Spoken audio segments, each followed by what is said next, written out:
Buenas tardes, profesor. Me presento. Mi nombre es Jacqueline Pérez Alverdín y actualmente estoy estudiando la carrera en Pedagogía, tercer semestre. A continuación, yo le voy a presentar mi línea de tiempo y algunos de los acontecimientos que se presentaron en la misma. Ok, comenzamos con la presentación, mi línea del tiempo, el cual habla acerca de la educación en México. Comenzamos con el siglo XVI. En el siglo XVI nos concentramos en el cual se concentran las primeras culturas, las cuales fueron la cultura maya, la cultura olmeca y la cultura azteca. Cabe recordar que la cultura olmeca es nuestra cultura madre. En cuanto a la cultura olmeca, siempre giraba en torno a un dios. De la misma manera, se distinguía a los dominicos como maestros, aquellos maestros que enseñaban a estas culturas. En 1492 fue el descubrimiento de América, hecho por Cristóbal Colón, el cual es uno de los acontecimientos importantes que destacan dentro del siglo XVI. Durante el siglo XVII surgieron las escuelas pías, las cuales estuvieron a cargo de la Iglesia, y de la misma manera se pensaba que el papel principal de la escuela era la formación religiosa, ya que la educación estaba en manos de la Iglesia y no del gobierno. Pero recordemos que en cuanto a la educación de la perdón, que en cuanto a la educación deja de estar en manos de la Iglesia y pasa a manos del gobierno, la perspectiva de la educación cambia totalmente. Durante el siglo XVIII podemos destacar que el financiamiento no era de la Iglesia, sino de los padres de familia y del pueblo. Es ahí donde podemos destacar que la educación no estaba totalmente en manos de la Iglesia. Y recordemos que la corona impulsó la fundación de escuelas por medio de los obispos, pero es hasta 1777 que la tarea de la educación se le encargó al gobierno civil. Pasamos al siglo XIX, el cual fue un siglo muy importante y que destacaron más hechos históricos. Durante el siglo XIX, el principal hecho y muy importante es la independencia de México. La independencia de México que se dio en el año de 1810 y finalizó en 1821. Recordemos que después de 1821 quedó fragmentada la sociedad entre españoles, liberales y conservadores. Con ello, para ver quiénes tomaban las riendas políticas, sociales y económicas del actual país. Posteriormente nos habla en que la educación pasó a estar en manos de la Compañía Lancasteriana, que es la que pretendía una difusión masiva mediante los alumnos más avanzados para que ellos enseñaran a los demás. Con ello también buscaba extender el conocimiento de la doctrina cristiana, leer, escribir y dibujar. Con esta práctica de la escuela lancasteriana se quería evitar la ignorancia y el oscurantismo, es decir, que el niño tuviera un mejor aprendizaje y no dejara de un lado su educación.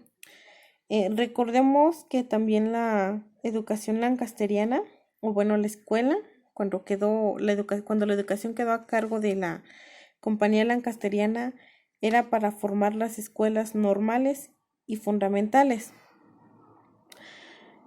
Con esto, en 1824 se delegó a los estados el fomento de la educación.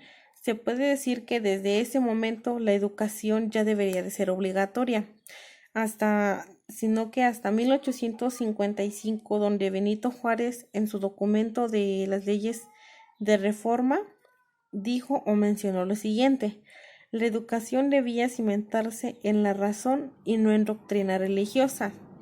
Es entonces que el 5 de febrero de 1867 se promulgó la primera Constitución Liberal Mexicana, en el cual se describe el artículo 3º, en el que nos destaca que la enseñanza es libre y gratuita. Es allá donde podemos reforzar lo anterior, que la educación ya debería de ser obligatoria. En 1876 y 1911 se diseña el Sistema Nacional de Educación, ¿no? Y también otra de los puntos importantes que podemos destacar durante el siglo XIX era que la misma corona tenía sus leyes, de que los únicos que podían tener cargos públicos eran los españoles, peninsulares y que todo criollo no tenía ningún cargo público. Es ahí donde también ya se pone lo de la independencia de México, ¿no? Recordemos que es ahí en la independencia donde se querían independizar de la monarquía del virreinato, ¿no? Recordemos que eran los criollos los que se querían liberar y uno de esos criollos españoles fue don Miguel Hidalgo. Posteriormente, en cuanto a aportaciones pedagógicas de los educadores, podemos ver muchas y diferentes aportaciones pedagógicas, ¿no? En una de ellas, la de José María Luis Mora, en la que nos habla que luchó por la separación entre la educación y el clero. Vamos a recordar también lo que son las reformas educativas, que nos habla también Valentín Gómez Farías, ¿no? En el que la reforma educativa era que la educación tomara un nuevo rumbo, donde se acabara con la corporación que había formado el clero con respecto a la educación. Y de la misma manera, don Justo Sierra, Carlos Arturo, Melchor Ocampo, son diferentes y grandes las aportaciones que dieron cada uno de estos educadores. Ya entonces es en el siglo XX, ya muy cerca de nuestro siglo actual, en el que se crea que en 1921 se crea la Secretaría de Educación Pública, ¿no? Lo que conocemos como la SEP, en el que también nos habla acerca de don José de Vasconcelos, ¿no? Donde nos dice que promovió la educación con una concepción civilizadora y un espíritu misionero. Para mi punto de vista, destaca algo muy, muy importante, ya que ya la educación ya como que debería ser independiente, ¿no? Y como les mencioné, vamos a recordar lo que son las reformas educativas, ¿no? Donde podemos decir que los movimientos liberales fueron los que dieron origen a lo que hoy llamamos reformas educativas. Hay dos principales y dos reformas educativas muy importantes.